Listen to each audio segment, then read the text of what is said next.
Hello, everyone. Welcome to It's Sybil. I am Sybil Wilkes.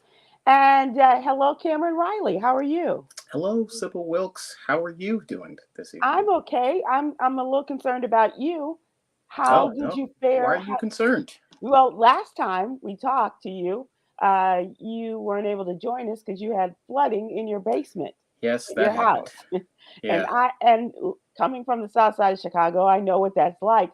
So how did you fare? We managed to remove the clog thanks to our home warranty.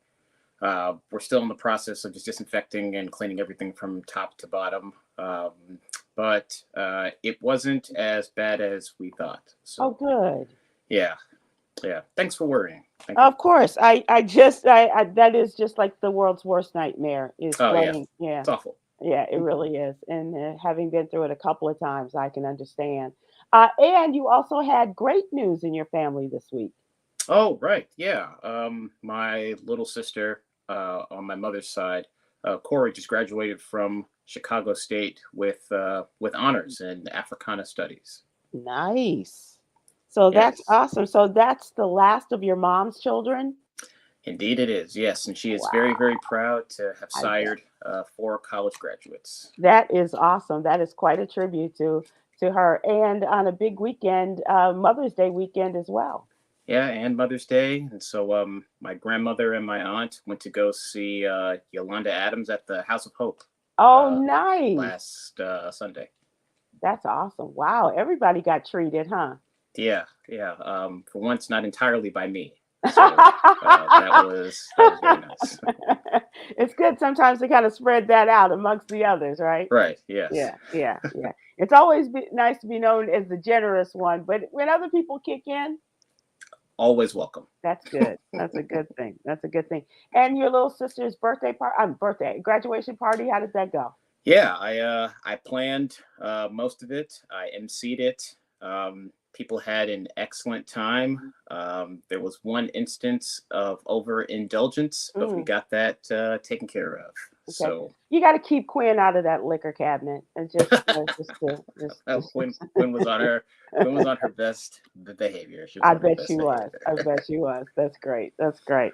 So, I'm not sure if Med is going to be able to join us tonight. He has a family obligation, and Damon, I'm not sure either. Haven't heard from him, but if he joins us, they'll scoot him right on in. Let's talk a little bit about Yeah, the you what want you. to talk about kidneys? I do, and I do want to talk about this because Cameron has given us a story about a medical pioneer in the area of organ transplants, and a lot of people may not have known that it was a black man.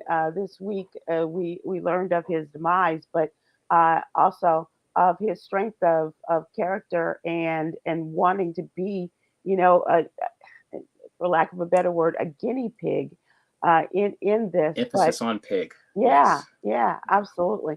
A different kind of pig, but definitely, um, he really did probably help a lot more people than he will ever realize Yeah. in his stepping up and taking on this pig kidney, right? Yeah, his name is Richard, also known as Rick Slayman. He was the tender age of 62, Mm, and he had passed 2 months later after receiving the first successful pig kidney transplant. And I thought I would just briefly explain to everybody who's listening and who's watching why humans can receive pig organs in the first place, because I was hmm also confused. One is that a lot of the viruses and the diseases that our closer ancestors are susceptible Right, to, primates, for instance, pigs are not susceptible to. right. So, um, also, pig organs are roughly the same size, and thanks to gene editing and the advances in that, along with artificial intelligence, the pig DNA can be modified a lot more cohesively to human DNA. And so pig organs were offered as a solution to the organ crisis because Right. there are hundreds of thousands of people awaiting organs. 89,000 Black people are awaiting kidneys right Wow. now. And that's 30% of the organ donation list. And we all know that the organ donation system is catered toward the wealthy. We hear stories of wealthy people flying abroad to get black market organs from China, coming back to the U.S. to get them put in. And so Rick Slayman contributed his body to the advancement of science in that regard. Unfortunately, however, he passed from that transplant, which was marked as a scientific success, a short 2 months later, which leaves me very morally transfixed for our people. Yeah. Yeah. I remember, I thought when I first heard of it, and it didn't seem so foreign to me because when I think it was freshman year of high school in biology, and we were all given our own individual fetal pigs. They were what we worked on, and in order to understand the human body, and as you said, similarity between the pig's organs and our own. And so that didn't seem strange to me, but definitely for a lot of people kind of weirded out by the fact that they that you might have a pig's kidney or a heart in some cases used in one's body, and lungs are another area in Yep. which there is a tremendous because you can't really donate lungs the way that you can a kidney, and kidneys are really, as you mentioned, the numbers are climbing for us, those of us who are on the list, and I have um, relationships with people who have received kidney transplants, and some who are waiting for their second round of a transplant. The kidney has served them well for so many years, and now it's time for another one. And I don't know if that was this gentleman's case, but I think it takes a great deal of courage and a great deal of pioneer spirit, if you will, in order to be the first to donate their body, in effect, for the betterment of mankind in the future. Yeah, I admire him a lot. I can just hear the Nation of Islam now. Hmm. You you eat too much of the pig, and then you become the pig. So Right. you're supposed to put down the pig. Like I can just hear the nation just screaming. But I there has to be just like a global overhaul of the organ donation system, Yeah. and a lot more regulation. I can see how science would lean in the direction of genetically modified organs, Hmm. but I can't stand the thought of the lives of our people, Black people, who are who are just subjected to this system of disproportionately long wait times. Giving up their lives to the Yeah. advancement of this admittedly very weird science. Yeah. It is weird. It really is. Damon, And welcome aboard. How are you? thank you, thank you, thank you. Sorry for my tardiness, but I started one of those projects that seems like it'll take a few minutes. Next You thing know you that know. that when you're supposed to do the pile of donate, keep, throw away, Uh, Right. and you keep getting caught up in, I might wear this again, Right. Right.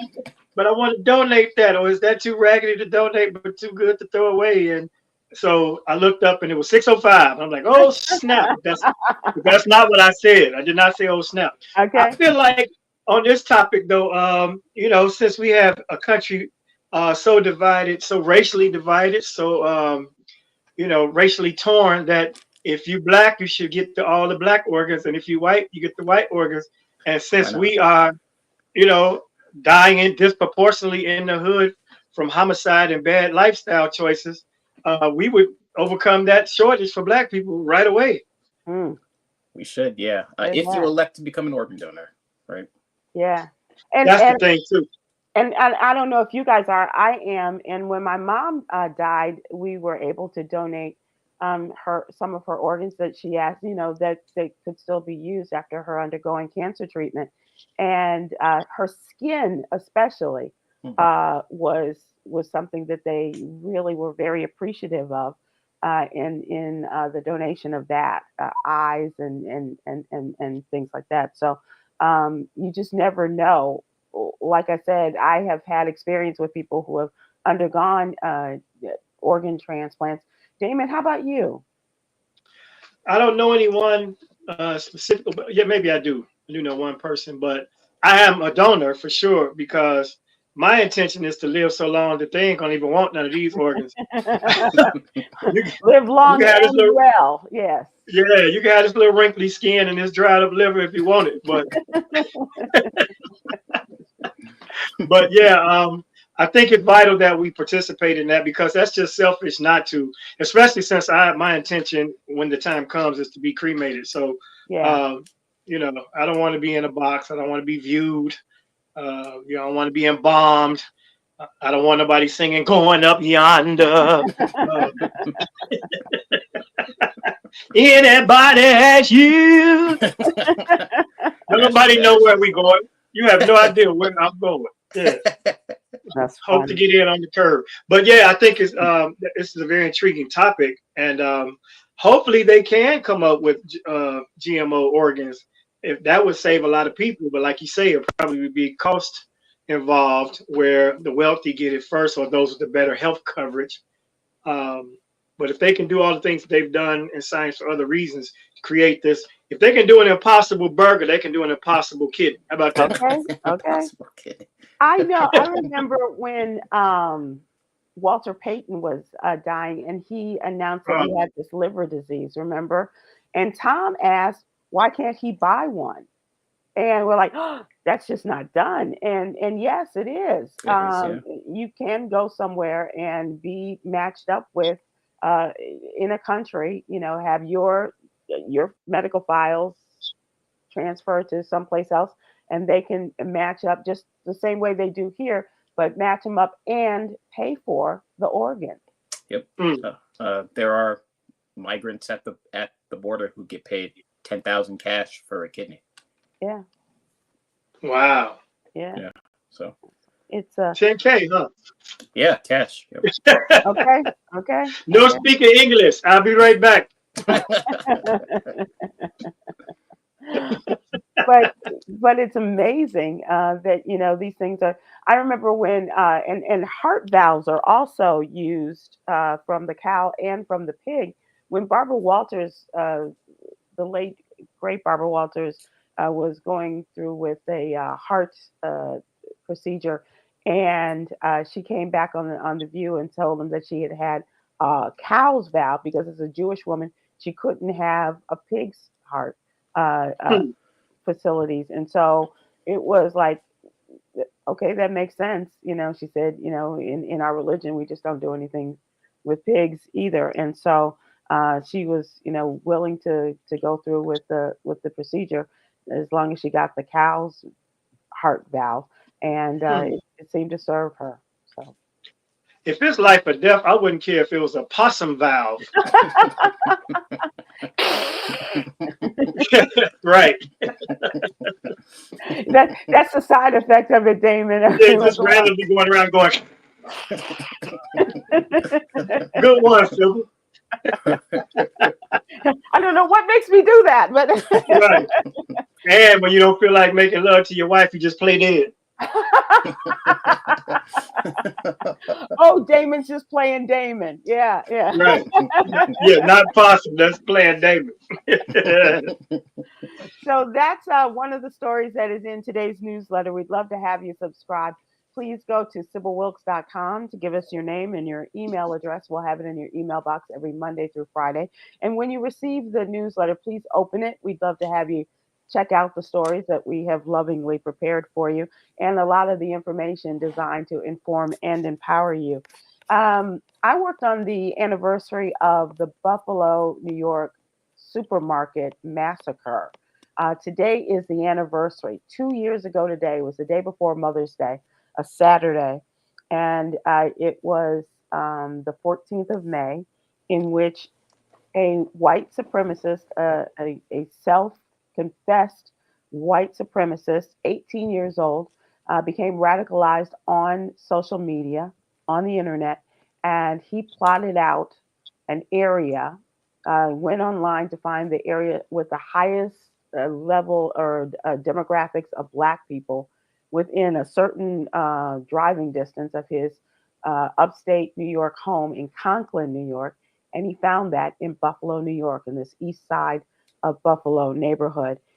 He went and scoped it all out, and then went back on that Saturday morning, drove from Conklin down to Buffalo, and with a high-powered rifle, went on a shooting rampage, starting in the parking lot and going into the store, killing 10 people, ranging from, I think the eldest was in her 80s, and the youngest was a young woman who was killed in her 30s. And there were 3 people who were wounded, including young people. If I'm not mistaken, one young man was a teenager at the time. So it was a teenager shooting another teenager.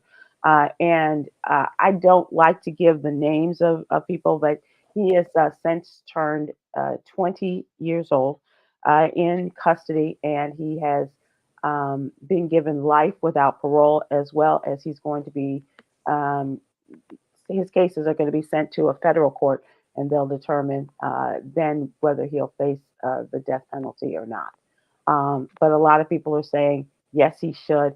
And other people are saying, what is going on? What is happening in our world that these things continue to happen? And kind of lay out for you in this article about the number of mass murders just a year ago, not quite a year ago, but in the month of May in Jacksonville, Florida, a white man went and scoped out a discount store where he saw Black people and killed them. And there are other examples in the story. The madness has just got to stop. But where does it begin? It begins with us. You know, each of us as individuals. Perhaps I don't know if we're open to having these conversations with these avowed racists or what, but some sort of conversation has to start, and some sort of bridge building has to begin between such disparate communities of racists and people who just want to get along with everybody and live good, decent lives. And it just brought back to mind, you know, in my children's choir as a kid, you know, singing the song, "Let there be peace on earth and let it begin with me." It has to start somewhere. And if it means, you know, trying to make sense of what's going through a person's mind and try to erase all the ugliness that they have soaked up through social media or through their family or their community, let's get started. So we can't go on. And you know, they get radicalized based on current events and current climate. Yep. We could like have many radical sociopaths on our side, it just from looking at our history. Right. So fortunately, we are a forgiving people and have not done the same. Never.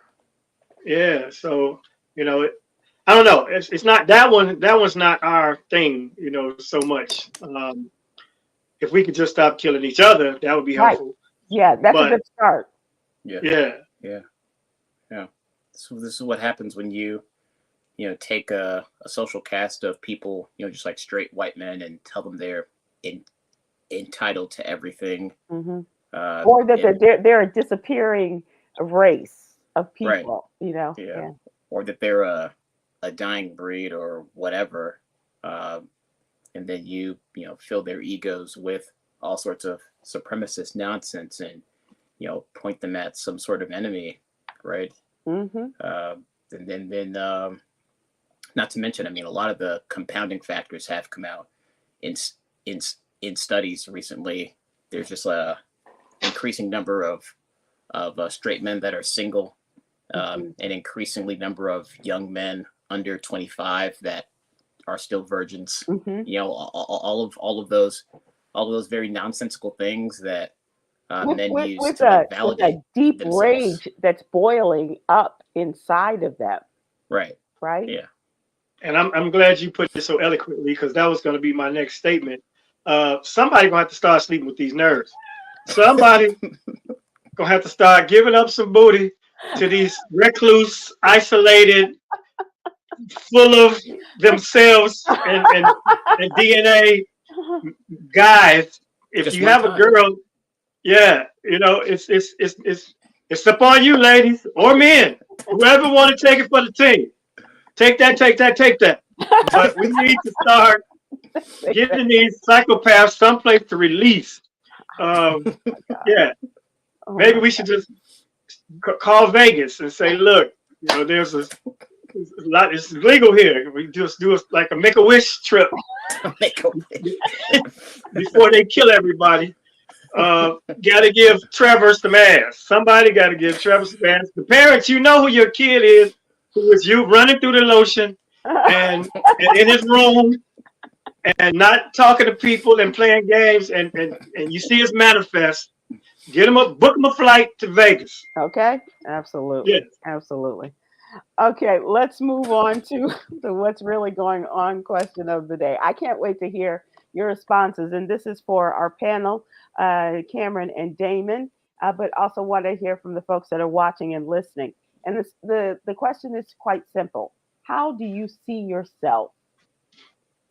Not how others see you, but how do you see yourself? What adjectives best describe you, or how, just being, very matter of factly. Khameron, Riley, how do you see yourself? Yes, I see myself as a reliable, dignified, intelligent, caring human being at my best. Okay. And so let's push that a little further. When not entirely at your best. Yes, when not entirely at my best, I am a dignified, reliable, stoic, and sarcastic bear man. Bear man. Okay. Yes. Oh, interesting. Okay, that's interesting. Damon, comedian extraordinaire, how do you see yourself? Mine is much more simplistic. I just see myself as fortunate. And I'm fortunate in many ways to be able to, be blessed to do what I do for a living, to have the people I have in my life, and to be stress-free, to an extent. So I say I'm fortunate, and that's the way I see myself. And I thrive in that space, knowing that I'm grateful for that. And that's kind of determines who I am and how I proceed about my days. Wow, that's powerful. When if I have a bad day, I still can think I'm fortunate, or if something doesn't go away, I'm still fortunate. So that's a word I would think I would narrow it down to. Yeah, I I could have said handsome and debonair. You understand me? And that would be fortunate. Yes. Because when you look in the mirror, do you see fortunate or do you see handsome and debonair? I see almost 60. It doesn't look anywhere near it. Fortunately. Y'all can't see it, but you see it in yourself. Okay. Yeah. Absolutely. Like Teddy Pendergrass, you can't hide from yourself, because everywhere you go, there you are. There you are. Exactly. So that is our question of the day, ladies and gentlemen.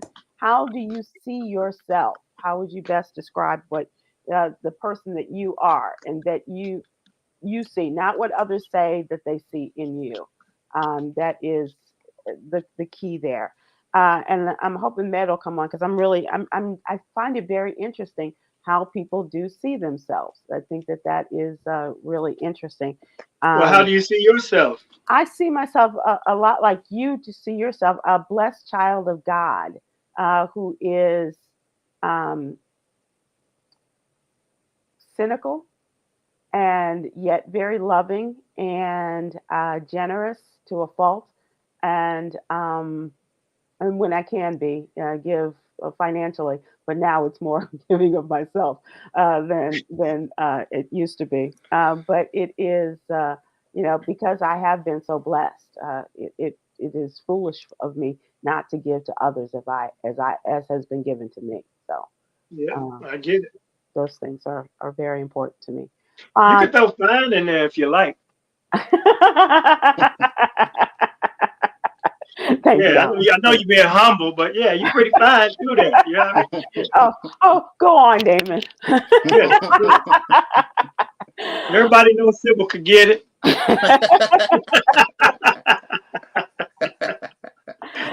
Um, Chikadilly, do we have any people who are responding to our question? Okay, all right. I take that as a no. And maybe she's just They're getting. all giving it some thought. Yeah, right. Well, it is. It After is. It's after cameras introspection. answer, yeah, after cameras answer, people they say, well, let me see, because I might have thought something, but his was so you did. Let me work on it for a second. Damon, let me ask you this: how would your wife describe you? Mm, probably as generous. Mm-hmm. Yeah, generous. That would probably be the first thing that comes across, and not just to her, but in general, I to would a agree with fault. Yeah, to a fault, and still to this day, a guy called me. Can I tell a quick story? Sure.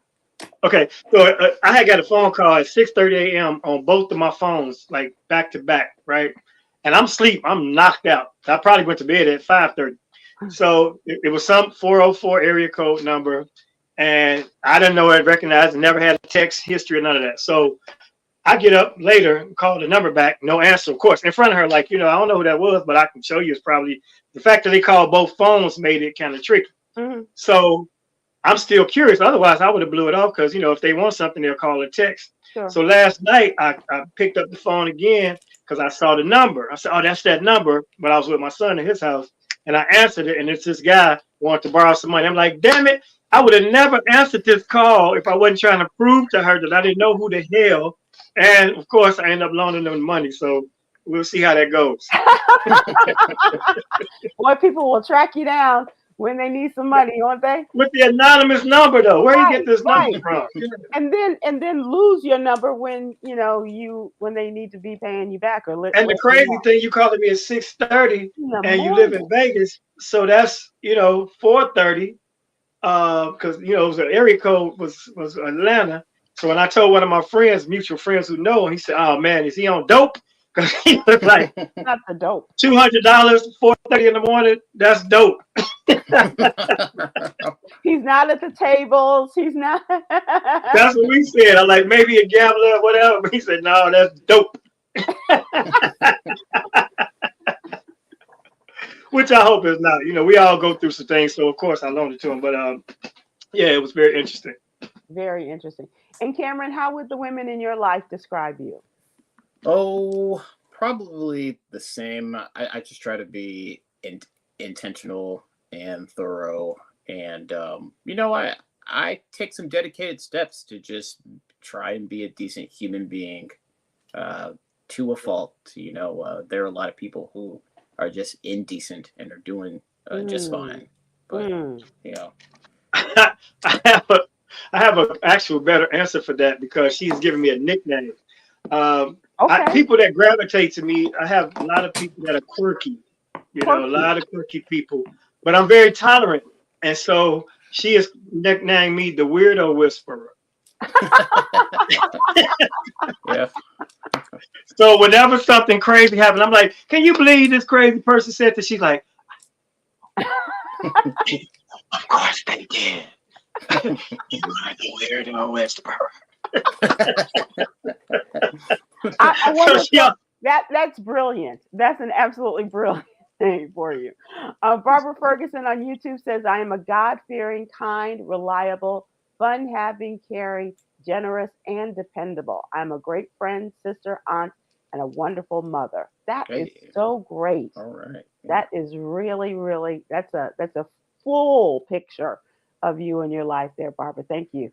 Charlotte Bowen Bellamy, our friend on Facebook, in the mirror, gorgeous, reliable, caring, and loving person. I am truly blessed. Yes. Mm-hmm. I told you they were getting it. They were working on the answers. And Damon, about your being so generous, I don't know if people realize this about you, but with your comedy and your people that you bring on tour with you, people that you book at your club who may not have a lot of experience, but it's time for them to take their career up to another level. You are the first to step in and say, "I'd like you to be a part of this, or I'd like you to come and perform at my club, or come on the road and get your chops." Yeah, I love doing that because, you know, I remember being, you know, Mhm. so, and I remember the feeling, like, for instance, one of the biggest breaks I got was me just knowing Cedric the Entertainer when he had just blew up and he was on the show, and I just wanted to do 5 minutes and I couldn't get the five in, but then something happened. And a person had a bad experience on stage Mhm. and they let me do my time at the end of the show to fill the time, but that's because I was so eager to be there. And I had all my props back then. I had my props. Uh, so I remember that guy, that, you know, the Mhm. eager person, especially those who are deserving, who I see have potential. A lot of times, though, I've done it and I hadn't seen the person before, and it could go either way. Oh, You know, has it come yeah. back to bite you?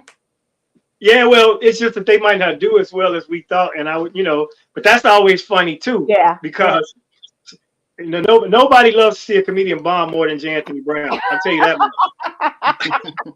He relishes and loves the fact to see He of somebody really bomb. does.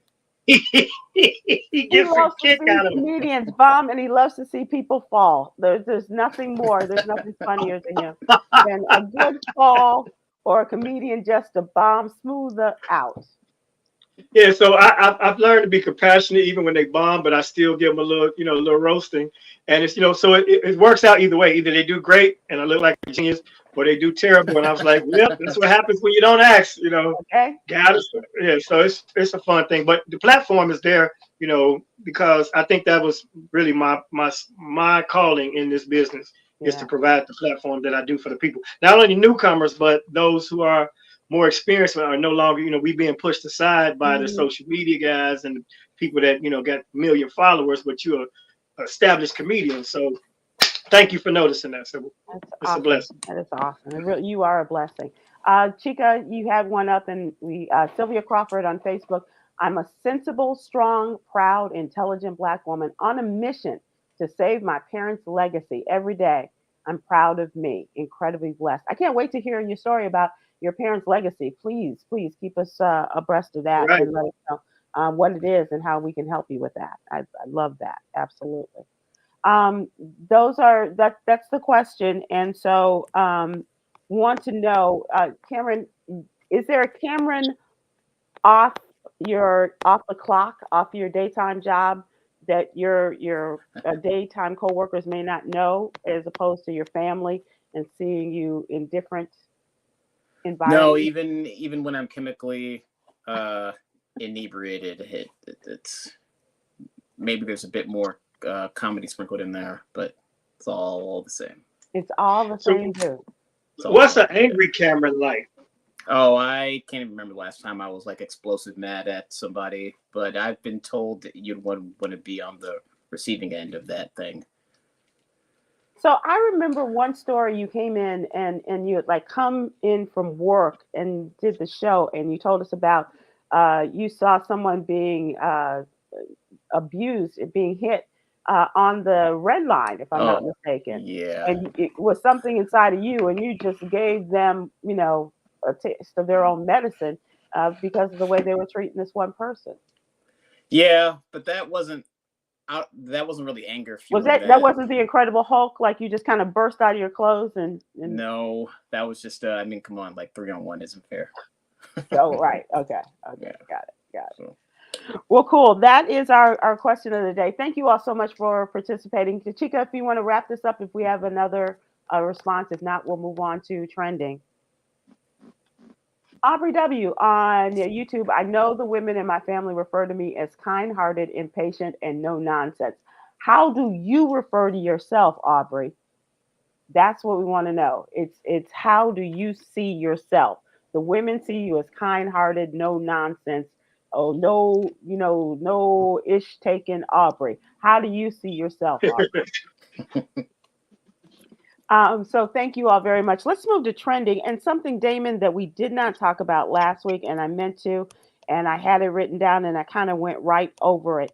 Um, Before we, well, first let's talk about your gigs coming up. Where are you going? What you doing?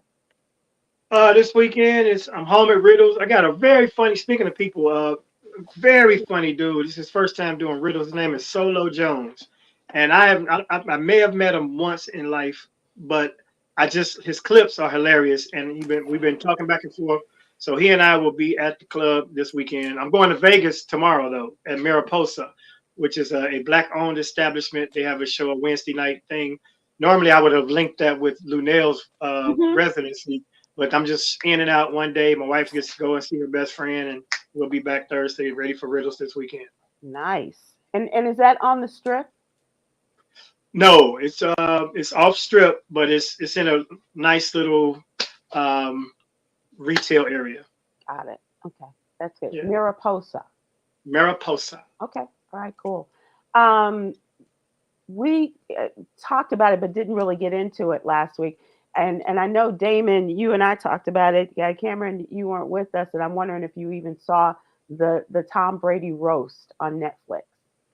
Oof, no, I did not. No, I did not. That was something. That was something. I know they've done some editing, but if you get a chance to check it out, I'd be curious to hear your take on it. Damon, what do you think? It was brutal, and he just posted, if it was in fact, it was credited to him that he given it a chance to do it over. Well, his first response was, "Why would you do it?" And he was like, "They gave me $25 million to let people make fun of me. Why not?" Right. But what he had no idea was they was gonna go so hard on his ex-wife and his family and his kids, and so he said he wouldn't do it again because it affected his kids in an adverse situation. And I felt bad for the kids, the ex-wife. Right.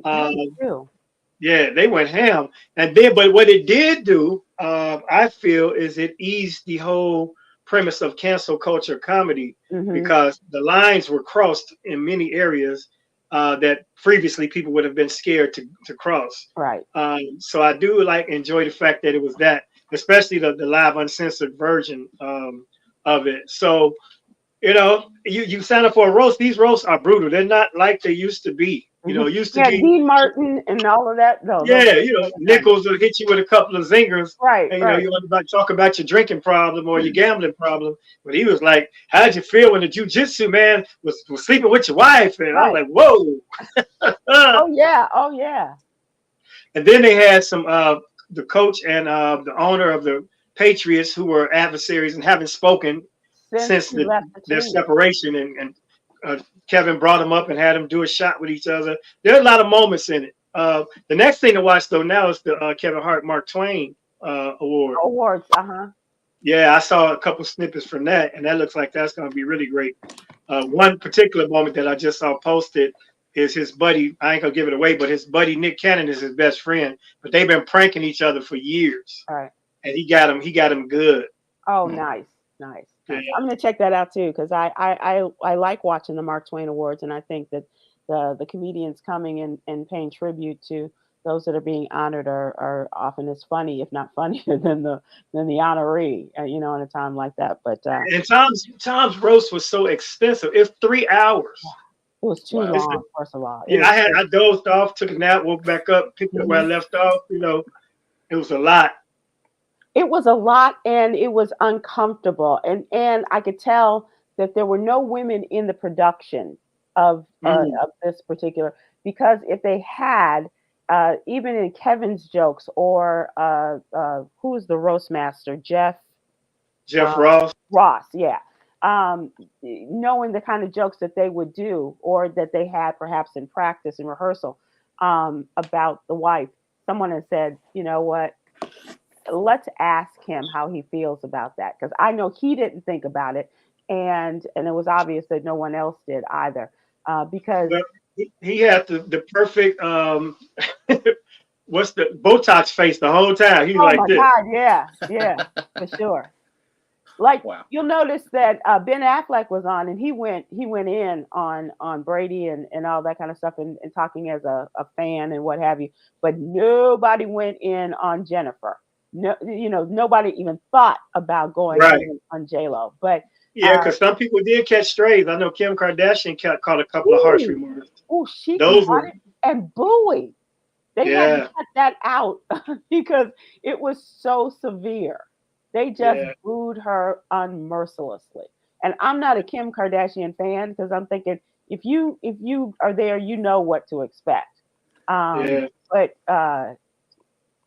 because your buddy Kevin said, "Oh, come on, you'll have fun," I and can't imagine why she would do that, yeah, to be honest, because they talked about everything from her anatomy my God, to her roster, you know, her, before she could even talk about it. Yeah, right. She couldn't even get her stuff out before they were, oh, Kim Kardashian is here. And yeah, so it's half the USC football team, something like right. that. It's like, Oof. oh my God. And her children, her kids are old enough now. I know North Yeah, is, to kind of go through Netflix and kind of see this stuff that's like, your daddy is crazy, but you don't want to hear that about your moms too. and they made that joke even like Yeah, she's terrified because she knows her kids are at home with their dad. right. Like it was they went ham, dude. I'm telling you, Wow. I'm man, it was a telling lot. you, It was a it lot. was. If you can get a chance and watch it, I'd love to hear your take on it, Cameron, especially as one who is not in the business, because it is. I mean, a lot of comedians are like, yeah, that's because the comedians like one female comedian I touched, she's like, Brady killed, and I was like, yeah, but that was just really difficult to watch. She's well, Yeah. you got to take it, you just got to give, and that's a part of the thing, and it's like, So okay. there's possibly if it's up on YouTube, they'll probably have bullet points that you Right. could just skip through. Okay. Yeah. Right. But I was proud of Sam J, Yeah. the young lady, if I can use that pronoun Right. in Right. reference to her. That was a shining moment for her. There was the other blonde chick. She was great. Excuse Um, my usage of chick. Um, and then there was a white guy who was super harsh. The one that started out in the audience and he came oh, up. oh, Yeah, his name was is Tom it or the something. WWE guy? Yeah. Who's No, not him. Dana? The Dana? young guy after him. Oh, Yeah. okay. Go Right. watch it. Yeah, go watch it.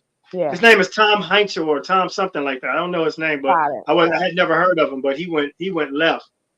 He, Yeah. It's I'm it's telling brutal. you. And a lot of people, they just had their, just kind of papering the background, and it was like they were stunned. A lot, Right.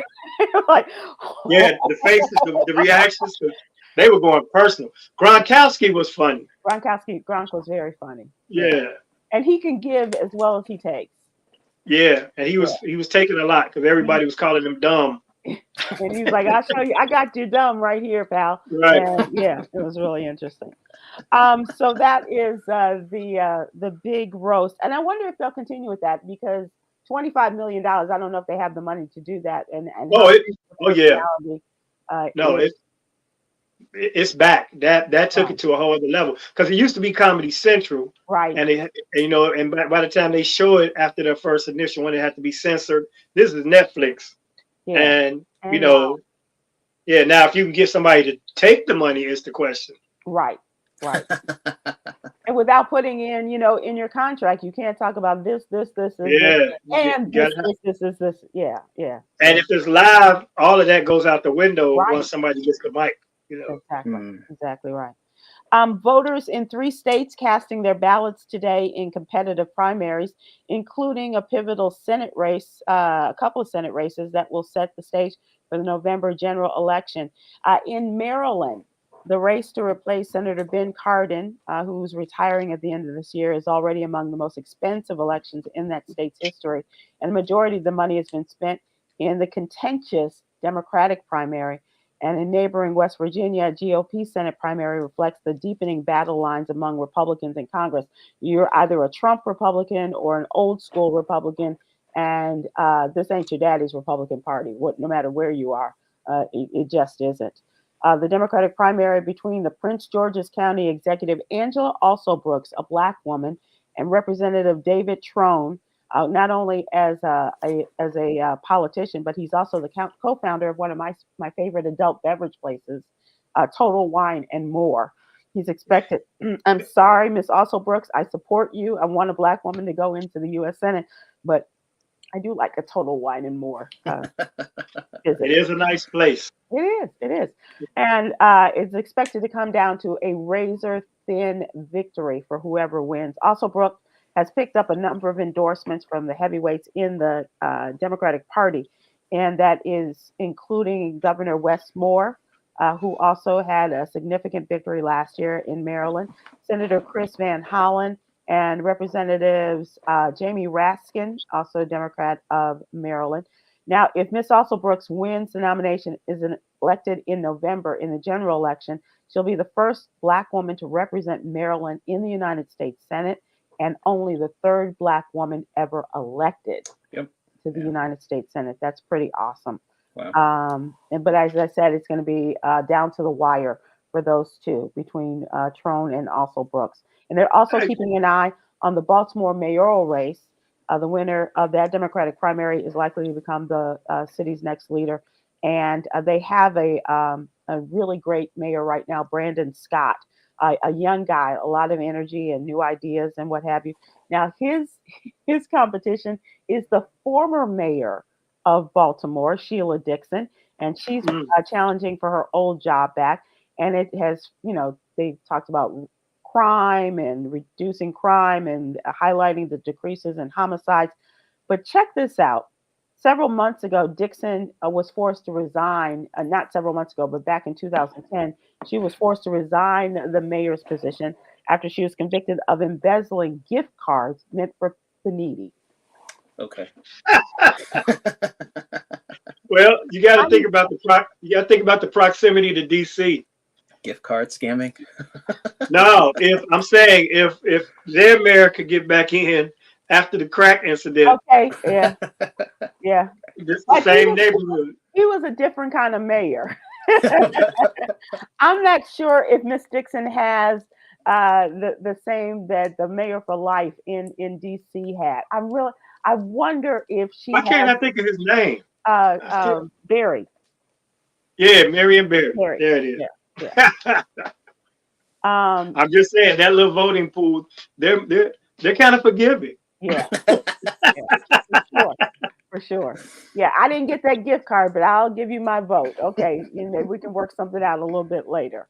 And this is also in the background of what happened with the bridge, the Francis Scott Key Bridge and the collapse of the bridge, and as they were trying to do that. And that's something I wrote about for tomorrow's newsletter because they are still on that. And it has taken a real bite out of the economy of Baltimore and the state of Maryland, but they are working to get it back on track. And Howard University, I'm thinking a lot of people have seen the video of family members trying to get into the graduation ceremony of the nurses' school at Howard over the weekend. You didn't? I've heard about it. Okay, so they had to cancel the graduation ceremony for the College of Nursing and Allied Health Sciences an hour into, not before, but into the ceremony. They had to say, "We're done. Everybody go home. We'll mail you your diplomas." It shows the smashed door at the Crampton Auditorium building and a group of people outside the building. The student newspaper, The Hilltop, reported crowds formed 2 hours ahead of the 6 p.m. start time, and the event was not ticketed. They didn't need a ticket, but they never did before. But this has been the largest class, and they thought that, 3 or 4 people would come, and Auntie and them all came. Yeah. No. And they said that the security closed the doors after it reached its approximate 1,500 seat capacity. Wow. And there were to be 280 degrees given out that day, not to mention the temperature inside the building. Yeah. And they said, because of the size of the room and our relatives sometimes do not know how to act, the fire department is now here to shut us down. That, according to the dean, Gina Spivey Brown.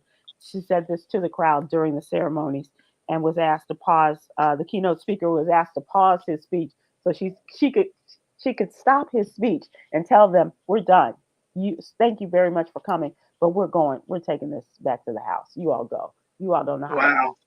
And you wouldn't think that would happen from an educated group of, Howard. students. Howard. Yes, you would. I mean, the Howard doesn't shock me because I've done their homecoming a few times, but yeah, Howard can get bucked, but wow. So that's just a bad plan. That's just a bad plan. Yeah, it's just poor open, planning. yeah, general admission, open seating, graduation. Absolutely not. So put it outside the way, I've been to Howard's overall graduation. We didn't go to my cousin's school, but the whole college and everything was outside, and you just go in and you take a seat. Do that or something, but that was just not a good look. It was really unfortunate. And the DC police, DC fire department said, that wasn't on us. Don't blame us. We had nothing to do with closing it, and we didn't call it a fire hazard or anything like that. So, but what a beautiful thing to have an overcrowded graduation of Black people. Yeah, I guess. Yeah, and celebrating a good thing, right? Yeah. And then it turns ugly, but yeah, celebrating. Khameron ain't buying it. No, he's not. Khameron, you No. obviously have been to one of those or two of those in your lifetime. No, it's just not if I had to fly, my grandparents all the way down here, and then, they waited 2 hours and then the thing gets canceled. I mean, it's just poor planning. Fire the person. Imagine that happening at Northwestern when my grandmother and my aunts and uncles and everybody showed up, and I can't imagine them banging on the door. They're like, "We'll see you back at the house." And everybody else would have been so kind, and they were like, "Well, is this your grandmother? I think she should see you. You take my ticket." We've been graduating from Northwestern for generations. First time. Biggie. You've seen 100, you've seen 1,000. Right. And in Morgan with us, it's like you the first one in the family to make it. Come on. look at our little Florence Nightingale. I was watching the graduation clip the other day, and they brought cowbells. Yay, Tiffany! Blah, blah, blah, blah, blah. When you're supposed to hold your applause, no cowbell. Yeah. No applause is held. No. We had you remember he was a judge in Chicago, Judge Pincham, James Pincham. Yeah, his son went to school at Morgan Park, and he was he would go. His son was a big football player, and he had this cowbell, and he was the most just alarming person because he would scare the shit out of the players because he's ding ding ding. The boys were like, he's like, get your daddy. Like, how about a little less cowbell? A little less cowbell, and it was just at a boy, Did Sybil just cuss? Yeah, I did. Did Joe Biden end up speaking at the Morehouse? He's going this weekend. This weekend is the fated day. Oh, yep. Okay. Yep. I'm anticipating a walkout. And I'm going to try to get our friend Steve Hammond to come on. His nephew is graduating that weekend from Morehouse, and I think he's going to go. I predict a walkout. Moving to entertainment, has anybody seen Gayle King and her bucket list appearance on the cover of Sports Illustrated? Gayle King living her best life in the swimsuit edition of Sports Illustrated. Khameron? And thank God for AI on SI because you're so wrong. You're so wrong. Come on now. You think it was that much retouching? I mean, yeah. I'm not saying she's not, and I'm not saying she's not in shape or whatever, but some of that, you can see if you watch Instagram long enough, you get the trained eye. Yeah, I mean that's tasteful. Because I saw her at the Met Gala, and she had an incredible dress on it. She looked good.